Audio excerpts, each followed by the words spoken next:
नमस्कार दोस्तों, आप सबका हमारे YouTube चैनल में फिर से स्वागत है। आज हम बात करेंगे ईचिंग के बारे में और उसमें यूज़ होने वाले कुछ इम्पोर्टेंट होम्योपैथिक मेडिसिन्स के बारे में। दोस्तों, खुजली एक ऐसी बीमारी है जिनसे लगभग सभी लोग ग्रसित होते हैं। हर किसी ने कभी ना कभी खुजली को महसूस किया होगा, खुजली से परेशान हुए होंगे। कई लोग खुजली से निजात पाने के लिए कई तरह के घरेलू उपचार अपनाते हैं। कुछ लोग मेडिकल शॉप से कई तरह के ऑइंटमेंट्स, क्रीम, लोशंस ये लेकर के आते हैं, उनका इस्तेमाल करते हैं और कई लोगों की ठीक भी हो जाती है और कई लोगों की ठीक नहीं होती।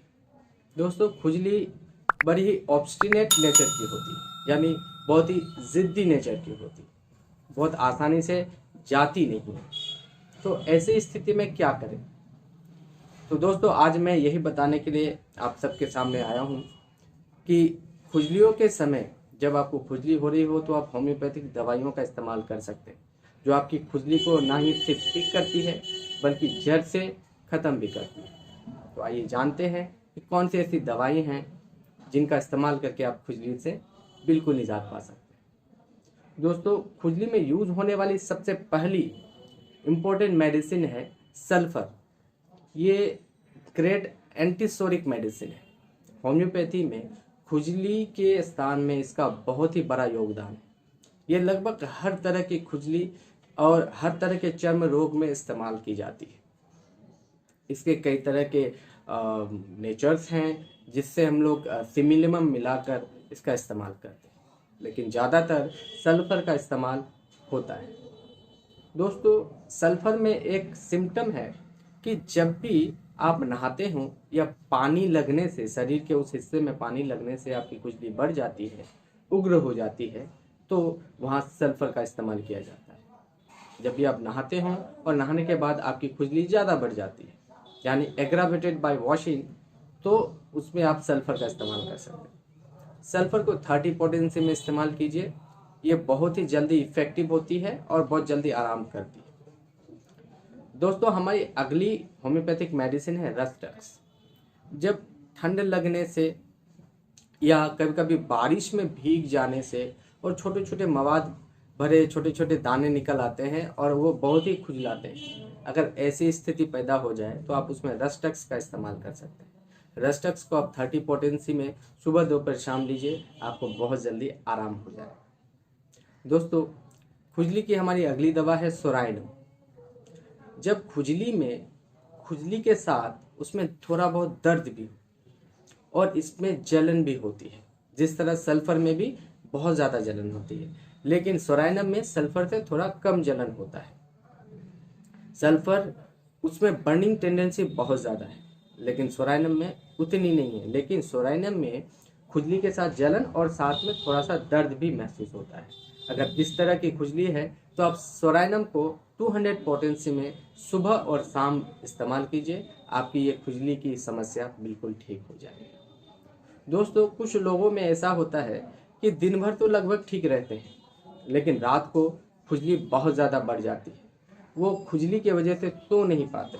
अगर ऐसी स्थिति है जब रात में खुजली बढ़ जाए तो आप मर्क सोल का इस्तेमाल कर सकते हैं। मर्क सोल को आप 30 पोटेंसी में यूज़ कीजिए। आप अगर मर्क सोल को 30 पोटेंसी में सुबह दोपहर शाम यूज़ करेंगे तो आपकी ये खुजली की समस्या बिल्कुल ठीक हो जाएगी। कुछ लोगों को खुजली ज्ञानेंद्रियों में, यानी कि ग्रोइंस एरिया में, जेनाइटल एरियाज में भी खुजली होती है, इचिंग होती है। बहुत ही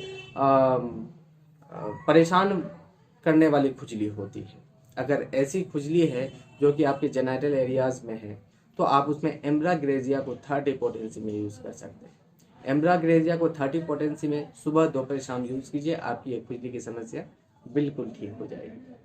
दोस्तों, जैसा कि रस्टक्स में मवाद भरे छोटे छोटे फुंसियाँ होती हैं जो कि बारिश में नहाने से या ठंड लगने से होती है, लेकिन अगर गर्मी के समय अगर इसी तरह की मवाद भरी फुंसियाँ अगर निकलती हैं और उसमें बहुत ज़्यादा खुजली होती है तो आप उसमें हीपर सल्फ का इस्तेमाल कर सकते हैं। आप हीपर सल्फ को 6x पोटेंसी में या 30 CH पोटेंसी में सुबह दोपहर शाम यूज़ कीजिए, आपको बहुत जल्दी आराम हो जाएगा। दोस्तों खुजली इतनी ज़्यादा उग्र हो जाती है कभी कभी कि आप खुजलाते खुजलाते उससे खून निकाल देते हैं, ब्लड का एक्स्ट्रा वेसेशन हो जाता है। अगर इस तरह की समस्या होती है कि आप खुजलाते खुजलाते वहाँ से खून निकाल देते हैं, तो आप वहाँ पर मजेरियम का यूज़ कर सकते हैं। मजेरियम को 30 पोटेंसी में यूज़ कीजिए, सुबह दोपहर शाम, आपकी खुजली की समस्या बिल्कुल ठीक हो जाएगी। दोस्तों ये तो थी कुछ दवाइयों के बारे में जो आप खुजली में इस्तेमाल कर सकते हैं, लेकिन कुछ सावधानियां बरतनी पड़ती है खुजली के समय। खुजली कॉन्टाजियस होती है जो आसानी से एक दूसरे से फैल जाती है।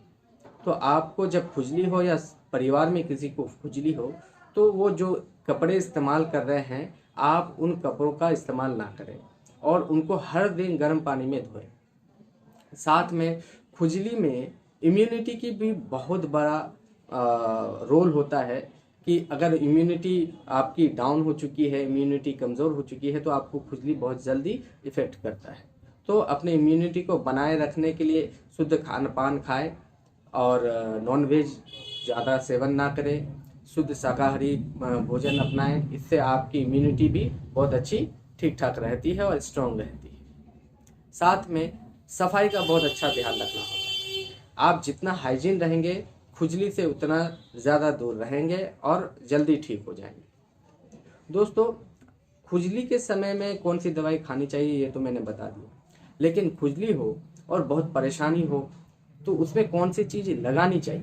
तो होम्योपैथी में कई सारे क्रीम हैं, ऑइंटमेंट है, लोशन है, जिसे आप लगा सकते हैं। मैं अलग अलग तरह की खुजलियों में अलग अलग तरह के ऑइंटमेंट्स देता हूँ।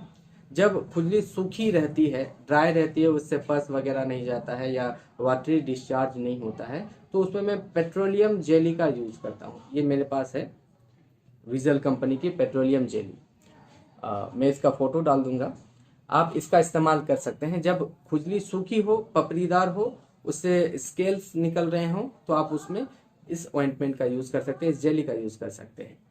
साथ में अगर मिसलेनियस इचिंग है, रेडनेस है, उसमें थोड़ा बहुत फुंसी वगैरह भी बना हुआ है, तो आप उसमें एसिड क्राइसो का भी यूज़ कर सकते हैं। ये जनरली मैं एक्जिमा में देता हूँ। वैसे एक्जिमा वाले इचिंग में जहाँ पे बहुत ज़्यादा इचिंग भी होती है, थोड़ा बहुत डिस्चार्जेस भी निकलते हैं और थोड़ी बहुत सूखी भी रहती है, तो उसमें भी मैं देता हूँ।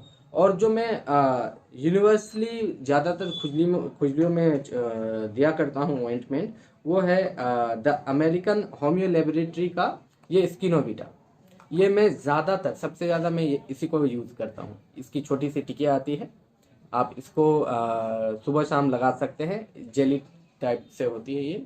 जहाँ पर इचिंग हो रही है ज़्यादा, आप उस जगह को अच्छे से गुनगुने पानी से साफ़ कर लें और उस जगह को सूखने के बाद उसमें अप्लाई करें। इससे आपको जो इचिंग हो रही है, उस वक्त इरिटेशन हो रही है, वो बहुत जल्दी आराम हो जाए। दोस्तों ये ऑइंटमेंट और डाइल्यूशंस के बारे में मैंने बता दिया। आप जो है इसके साथ और भी कई मेडिसिन आती हैं, जिसे मैं अगले पार्ट में ऐड कर दूंगा। मैं पर्सनली क्या देता हूँ इचिंग में, अगर जनरलाइज इचिंग है तो मैं सल्फर की 30 पोटेंसी की 4 खुराक देता हूँ, साथ में स्किनोविटा देता हूँ और बायोकेमिक की 20 नंबर वाली ये गोली देता हूँ। ये SBL की मेरे पास पड़ी हुई है, तो मैं ये ज़्यादातर देता हूँ। और जैसे कि सिम्टम्स, होम्योपैथी में दवाइयों का जो सिलेक्शन होता है वो सिम्टम्स के आधार पर होता है। तो जो सिम्टम्स उसमें मैच करते हैं पेशेंट के साथ, उस हिसाब से मैं मेडिसिन का सिलेक्शन करता हूँ, वो मेडिसिन देता हूँ। हालांकि खुजली में कई तरह के मेडिसिन हैं, हज़ारों मेडिसिन हैं जिनका इस्तेमाल किया जाता है। वो सिम्टम्स के ऊपर डिपेंड करता है कि पेशेंट को कौन से सिम्टम्स। दोस्तों अगर आपको खुजली है, आप हमसे अपना ट्रीटमेंट करवाना चाहते हैं, तो आप हमारे कमेंट बॉक्स में कमेंट कर सकते हैं और हमसे संपर्क कर सकते हैं। आपको आप कमेंट करने पर आपको हमारा व्हाट्सएप नंबर मिल जाएगा, जिससे आप हमसे संपर्क कर सकते हैं, अपनी समस्या बता सकते हैं, वहाँ पे आप अपना ट्रीटमेंट करवा सकते हैं। और आपको अगर हमारा वीडियो थोड़ा सा भी हेल्पफुल लगा हो तो प्लीज़ हमारे वीडियो को लाइक करें। अगर आपने अभी तक सब्सक्राइब नहीं किया है तो प्लीज़ सब्सक्राइब कर लें, साथ में बेल आइकन को भी दबाना बिल्कुल ना भूलें। इससे हमारी लेटेस्ट वीडियो आप तक बहुत जल्दी पहुंच जाती है। तो दोस्तों तब तक के लिए धन्यवाद। स्वस्थ रहें, ठीक रहें।